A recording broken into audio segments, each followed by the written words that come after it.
বাংলাদেশ বেতার রাজশাহী। এখন শুনবেন বাংলায় স্থানীয় সংবাদ। আসসালামু আলাইকুম। বাংলাদেশ বেতার রাজশাহী স্থানীয় সংবাদ পড়ছি গোলাম মুর্তুজা হেনা। রাষ্ট্রপতি মোহাম্মদ শাহাবুদ্দিন আজ সকালে পাবনা সদর উপজেলার আরিফপুরে বাবা মায়ের কবর জিয়ারত করেছেন।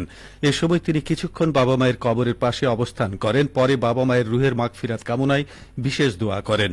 সফরসূচির অংশ হিসেবে আজ সন্ধ্যা ৭টায় পাবনা প্রেস ক্লাবে স্থানীয় সাংবাদিকদের সঙ্গে মতবিনিময় করবেন রাষ্ট্রপতি। তিনি আগামীকাল সকালে পাবনা সদরের ভবানীপুর মসজিদ পরিদর্শনে যাবেন। একই দিন সন্ধ্যায় শহরের জুবলি ট্যাঙ্ক এলাকায় নিজ বাসভবনে সময় কাটাবেন তিনি।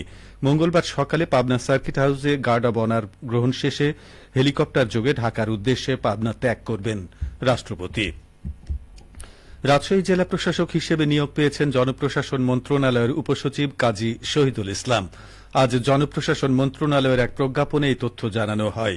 কাজী শহীদুল ইসলাম জানান, বর্তমান কর্মস্থলের দায়িত্ব বুঝিয়ে দিয়ে ২-৩ দিনের মধ্যেই রাজশাহী জেলা প্রশাসকের দায়িত্ব বুঝে নিতে রাজশাহীতে পৌঁছাবেন।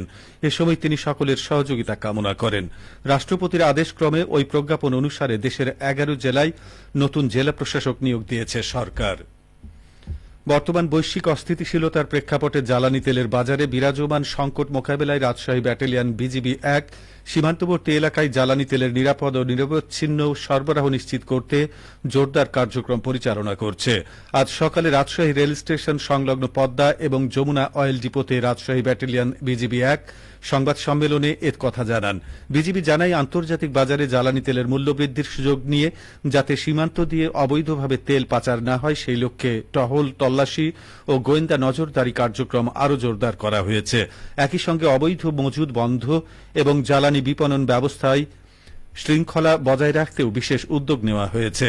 এছাড়া ব্যাটালিয়নের অধীন ১৬টি বিওপির মাধ্যমে সীমান্ত এলাকায় ব্যাপক নিরাপত্তা কার্যক্রম পরিচালনা করা হচ্ছে। এ পর্যন্ত ১৯২টি বিশেষ টহল ও তল্লাশি অভিযান এবং ২৮৮টি ভ্রাম্যমাণ চেকপোস্ট পরিচালনা করা হয়েছে। পাশাপাশি বেলপুকুর ও রাজাবাড়ী স্থায়ী চেকপোস্টে প্রায় ২৫০০টি যানবাহনে তল্লাশি চালানো হয়েছে।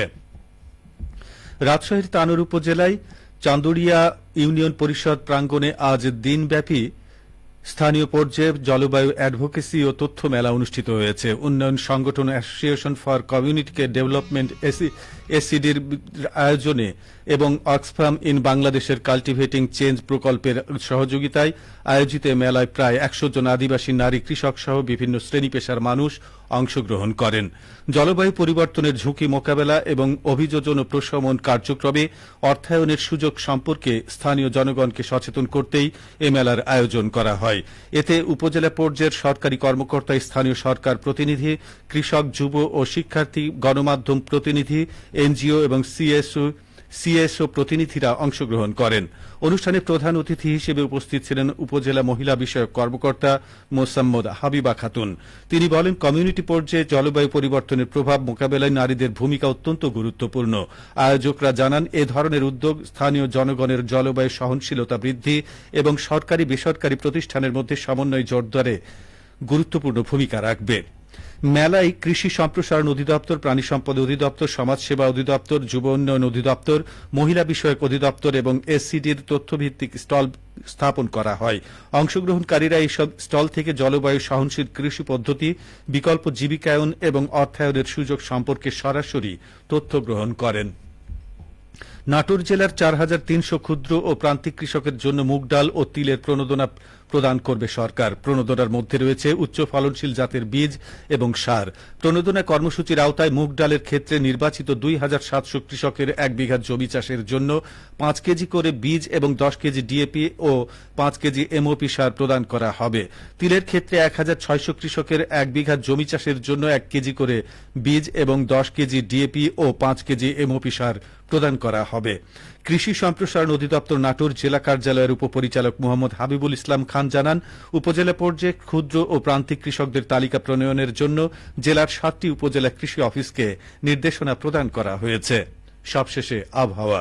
আজ রাজশাহীতে সর্বোচ্চ তাপমাত্রা ছিল 30.1 ডিগ্রি এবং সর্বনিম্ন 19.3 ডিগ্রি সেলসিয়াস। বিকেল 3টায় বাতাসে আপেক্ষিক আর্দ্রতার পরিমাণ ছিল 71%। রাজশাহী ও পার্শ্ববর্তী এলাকায় আজ সূর্যাস্ত সন্ধে 6টা 19 মিনিটে। সংবাদ শেষ হলো। আমাদের পরবর্তী স্থানীয় ইংরেজি সংবাদ বিকেল 5টা 15 মিনিটে।